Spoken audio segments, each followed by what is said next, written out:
Welcome to Puente Lab, a podcast where we have conversations around mental health.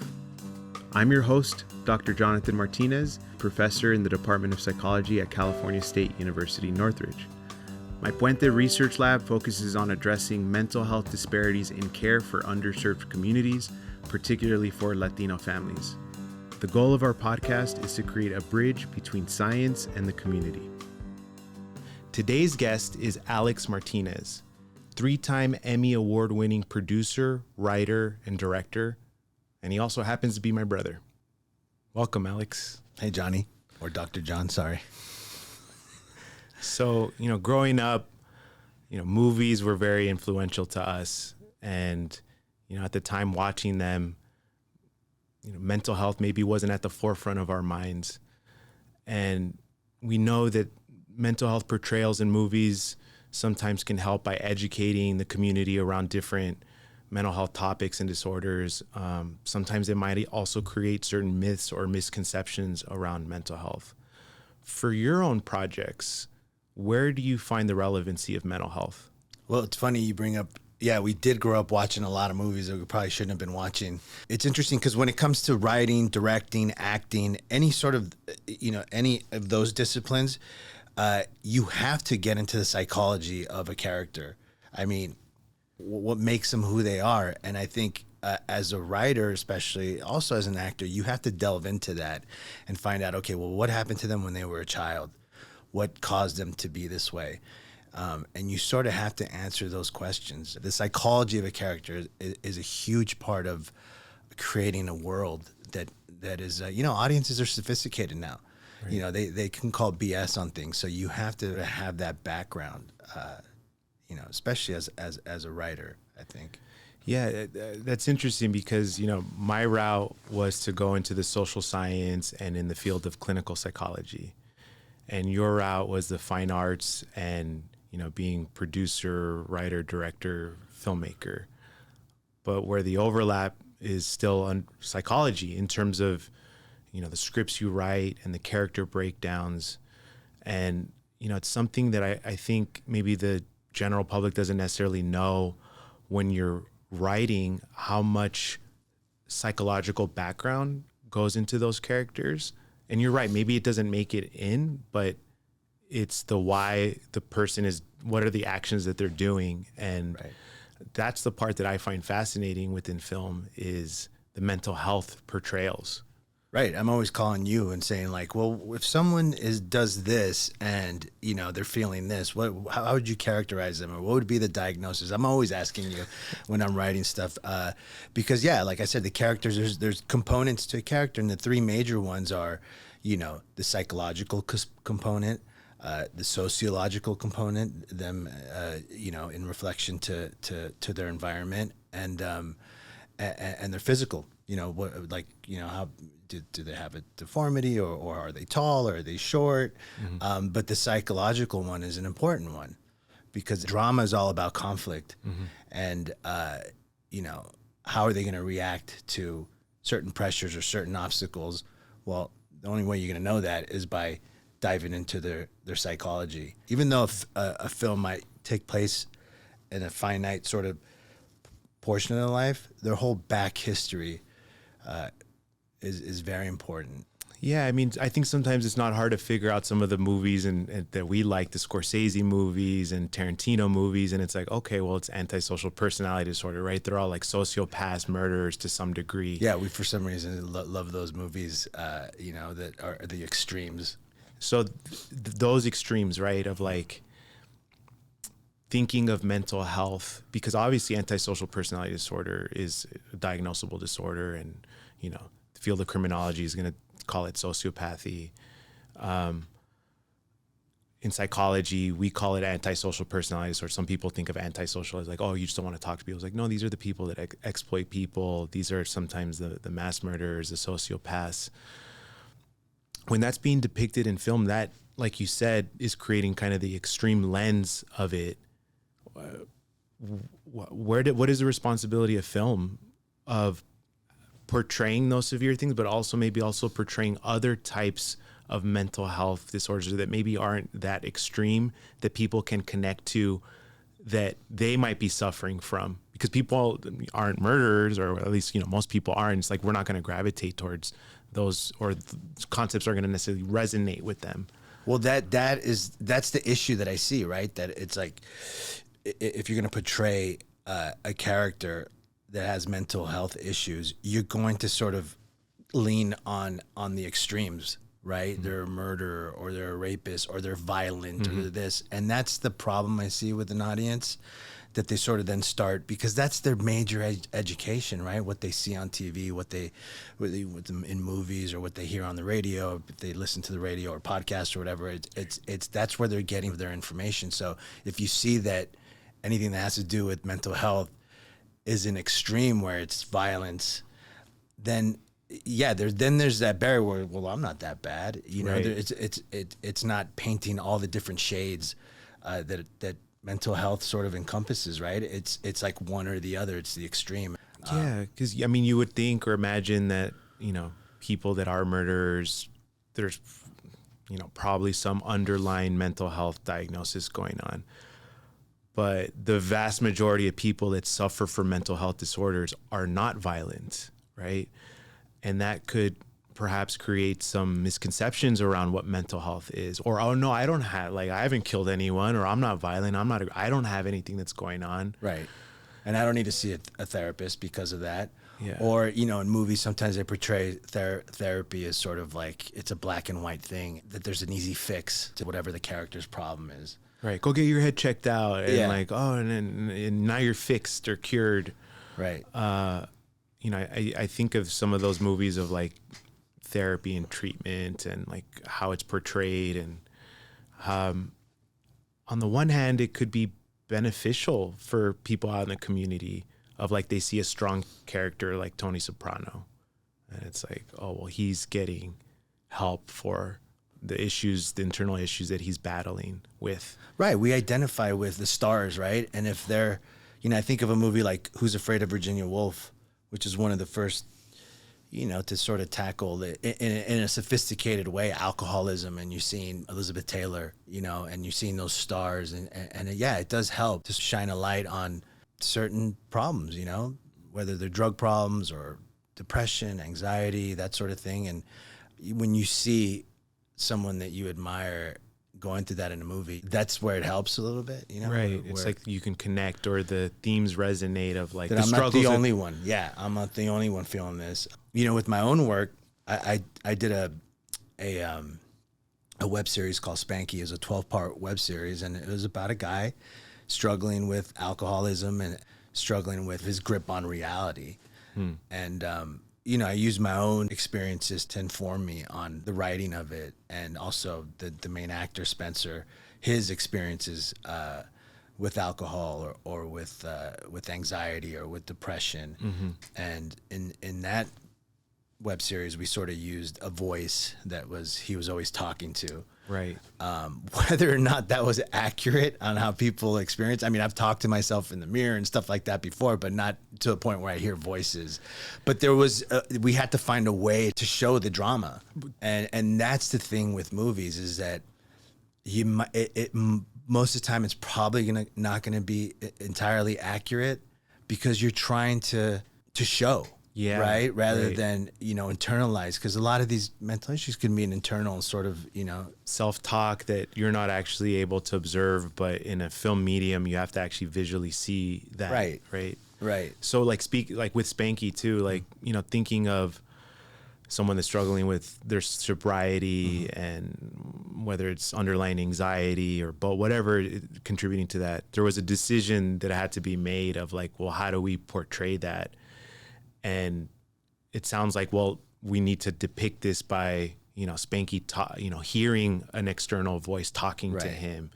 By doing that, was there a thought that maybe people might think, oh, Spanky has schizophrenia and he's hearing voices and he's psychotic? Right. Or do you just see it as, well, that was the medium in which we're telling the story of like an everyday person that many of us know that struggles with anxiety, mm-hmm. and sobriety? It's interesting because, you do sort of get into those conversations with yourself, like, you idiot, why would you do that? Something like that. And so then we played it up because it's kind of, you try to put yourself in the audience's place, and you're like, what are they going to see this guy just crying by himself in a room, like never saying anything, holding himself or depressed under the covers. Right. So you try to elevate the drama. And that's where you sort of, that's the double-edged sword. That's where you sort of get in trouble, because then you're not depicting things that are specific. And plus, at the end of the day, it's like people go through different experiences anyway. Who knows? Maybe someone does experience that, you know. But we consciously made it a dramatic element to sort of be able to play up the drama, and that happens a lot, right?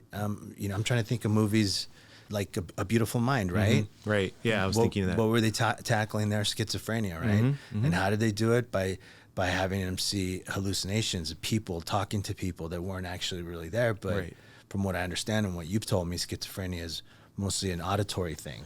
Well, yeah. So there's hallucinations, which include, you know, auditory and visual, and like, you know, 90% of hallucinations for people that suffer from schizophrenia are going to be more in the auditory realm.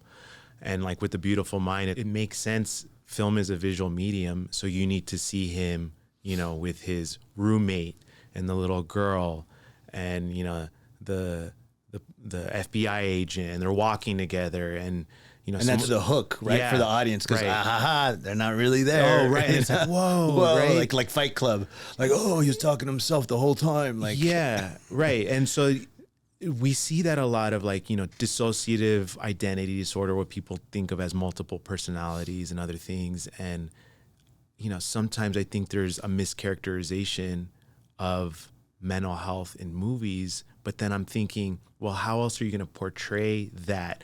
Are you just, because you were talking about self-talk, like we all have that internal self-talk. And there's some interesting research that talks about people with schizophrenia that perhaps their own internal voice that has that, you know, things that sometimes you're not good enough, or no one loves you, or no one cares about you, or you're never going to achieve anything. We know it's you know, our own voice, whereas someone with schizophrenia might mischaracterize that as some external person talking to them.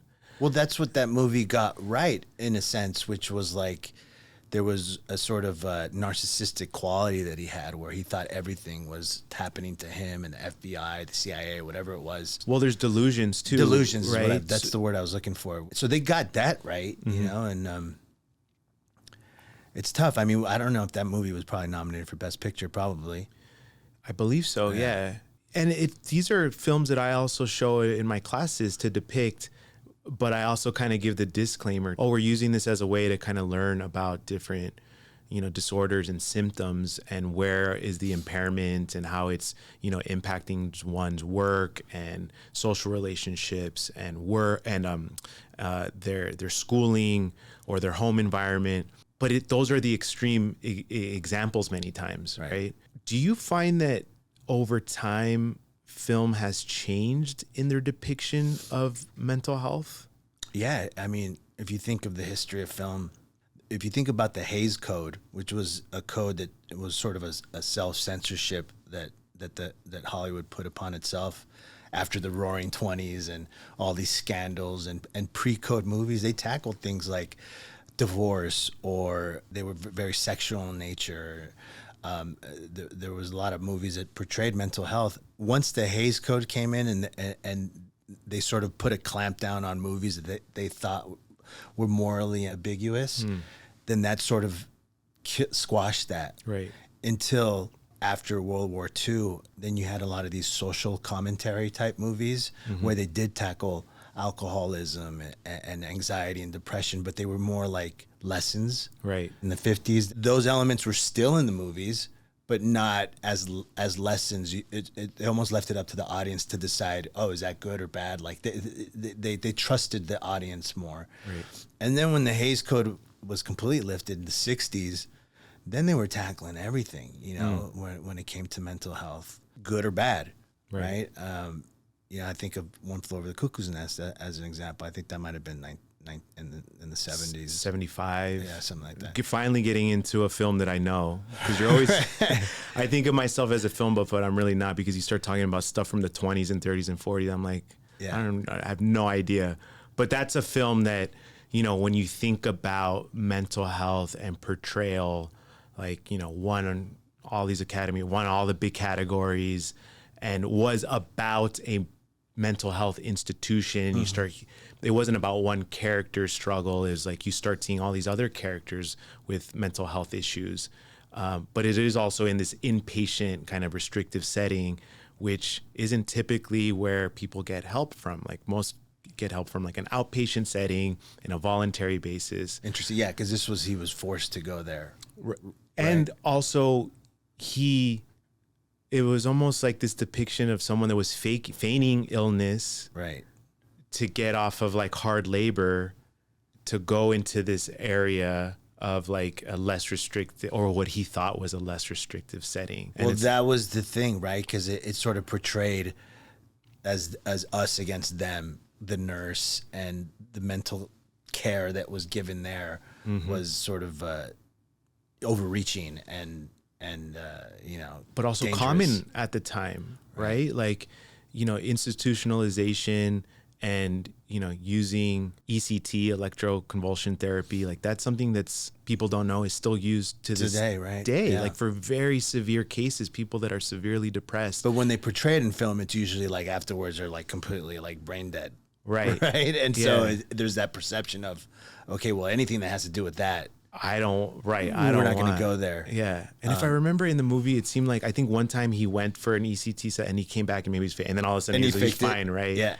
And then I think towards the end, it was like, I don't know if it was ECT or he had a lobotomy or something severe happened to him where it's like, Right, oh, where he he's was no done. longer Yeah. him anymore. And then right? I think Chief kills him and Right. escapes himself. Exactly. But you were saying this kind of us versus them, right? And I think that still applies now. Like there's this mistrust of the medical community, and also because of big pharma and medications. And when movies can, you know, depict that, I think that's important, but it also can maybe send a message that when medications are prescribed, it's somehow it's for money-making purposes and it's not for benefits. Right. There's a huge distrust. There's a blanket distrust. Yeah. I see that. But we also know that, yeah, sometimes there is this easy fix or solution of like, let me go get medications and that somehow that's supposed to cure me, without also realizing of putting in the work. And like sometimes the running commentary is, well, there is this medication that helps and you only have to take it once a week, but it takes an hour to swallow. And it's like talk therapy, right? Mm-hmm. And, you know, I've noticed, or maybe it's just my knowledge of like more recent films delving into that talk therapy. Right. Right. Not so much like medication based that were present in early films. But I don't know, you're the film guru of like, you know, some of those ways in which therapy is depicted, and does that benefit people in terms of educating them around therapy? You look, in popular media, I think a lot of stars, a lot of musicians, a lot of athletes are open to discussing mental health. Mm-hmm. And that's huge. That's huge. And I think that just, it really educates the public. It makes people feel like they're not going through it by themselves when they see people they look up to talking about it. And I think the more they talk about it, the more consciousness, the more sort of films and movies have to keep up with that. When I talk to younger people all the time, they openly talk about their mental health and their therapist they're seeing and what their therapist told them. Even if you ask them or if you don't, they're just going to share it with you anyway. Right. Like the generational differences of there being a more open discussion around mental health. Right. That, you know, even for like our generation, or maybe you're an older generation. No, I mean, we wouldn't talk about it. I mean, that's, you know, and I think that's part of the reason film, thankfully, that I have an outlet, because you know me, I'm not one to sit down and talk about, you know, my own issues and why I did this or why did you do this, Alex? I don't know. Like, right. And the way I do explore it is by writing. Oh, it's interesting because like you hear about these kind of evidence-based practices for, you know, dealing with, you know, mental health issues, and a lot of it's journaling and writing. it seems like, you know, an area of self-care, which we all think of like self-care activities. Like that's just different for people. Some people like going on a hike. Some people like going to a social engagement. Some people like shooting around basketball. Some people like doing mindfulness. It sounds like for you, your art to a degree is your own self-care, whatever internally you're thinking about getting it down on paper and putting it out. Someone might call that journaling, and like that's what people do to feel better. Do you find that you feel better whenever you're writing this content? Yeah, because you put a mirror up to yourself and you have to put your mind into the mind of the character that you're writing. And you're like, okay, well, what's making him react the way he reacts? Well, it's because of this, this, and this. And I use a lot of myself in my characters, you know, like just, for example, the Victor Luna project that we shot. Yeah. That was about a kid navigating mental health and mental health services on his own and sort of struggling with that. Yeah. And I used a lot of my own problems growing up and transposed them into this character. And yeah, that totally helps. Yeah. Because yeah, it is kind of like journaling, because you start thinking, and then same with like, if you go into like, if you take an acting class, part of acting class is, you know, a lot of people say it's like therapy, because you do have to know who you are. Who are you? How do you react to things? What are your triggers? All those things you have to explore in an acting class, because you can't fake it. Right. It can't be bullshit. So you have to figure out what turns you on, what turns you off, so to speak. And then once you start doing character work, then once you know who you are, then you can start exploring other characters and stuff like that. So acting is sort of a self therapy, and you know, writing is too. It's an outlet, right? You know, for some people, the outlet needs to be formal therapy. For some people, the outlet is getting some type of complementary care that fits well with your own kind of values and beliefs and what's comfortable for you.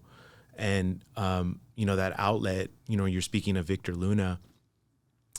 But you want to tell people what the Victor Luna was? So Victor Luna, you know, we felt it was important to depict a Latino family navigating through mental health and kind of what their struggles were. And we wanted to be honest of like, well, what are common myths and misconceptions that you hear about people that struggle with mental? Oh, they're just lazy or they're not motivated. So we made a short film that sort of like told his story. Something that you could show maybe providers or students and exactly. So like I would have, you know, community-based providers tell me, okay, all this written content and resources and material that you send is cool and all, but like, have you thought of like video content, right? Where people can connect with it. And that was fun. And the acting was great too. We had some good actors in that. But you know, the experience of that was like, okay, how do we dramatize this? How do we play it? You know, and then you start putting music in and you start doing this and you sort of start manipulating the audience a little bit. Like, so sometimes when I watch it now, I'm like, okay, we were being a little bit too manipulative there. And I think that's sort of the double-edged sword, and that's sort of the pitfalls of you know, it could be of filmmaking, that you sort of start telling the audience how to feel. You would say that in our writers group of like the director's hand, and it's like, have respect for the audience that they could figure certain things out. That being said, I've also heard that people have watched Victor Luna maybe sometimes don't see some of the themes that we wanted to portray. And that's why we're thinking about like doing additional commentary and saying like, oh, this is where Victor was struggling with anxiety and maybe depression, and maybe he had some substance use issues with alcohol and his escape was running away. And, you know, and that's the issues with big Hollywood movies too, is they never tell you most of the time, what is the diagnosis? What are we talking about here? Yeah. Or what is the solution? It's not to offer a solution or to tell you exactly what's happening. They're trying to find the drama in the most extreme possible way. Anytime I'm watching any film, it doesn't have to be like a film that's specifically about mental health, like One Flew Over the Cuckoo's Nest or in Girl Interrupted, for example, there's a part where they provide the diagnosis, or they don't tell her that she's suffering from borderline personality disorder. To tell the audience. Yeah. So the audience knows. But anytime I'm watching any film, I'm thinking of like, oh, what is this person kind of struggling with potentially? And in Good Will Hunting, what was his issue? Trauma, abuse. Did they say that at one point? Yeah. Remember, Robin Williams was like, it's not your fault. It's not your fault. Is that scene? And I think right before that scene, Robin Williams had finally received like his folder where it showed pictures of him being, beat up and bruised by his father. And I don't remember that part. Yeah. So that was like the culmination of like, oh, wow. Like, he had been suffering from abuse and trauma from a very early age. And that's why he wants to push everyone away. Right. And Robin Williams just saying like, it's not your fault. That was triggering for him of like, just stop it. Like, not you now telling me, like talking like a therapist to me. Like, we had this relationship where we were just kind of buddies. Right. But he was able to kind of like forgive himself of like, it wasn't his fault. Yeah, that was a powerful scene. And I don't, any movies, to me, the mental health themes always come to the forefront. It must. It's unavoidable when you're creating characters, and there's drama and there's conflict.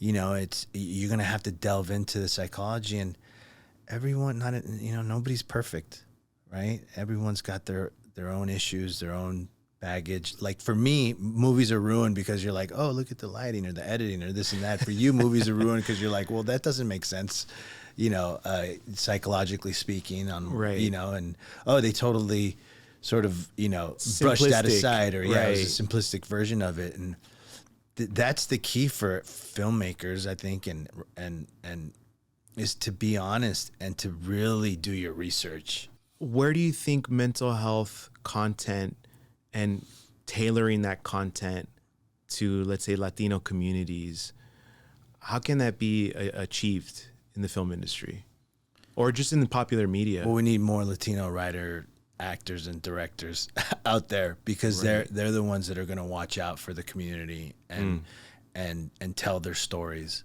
I think that's an important representation is a huge part of it, to be able to look up there and see like, oh, okay, I can identify with that person.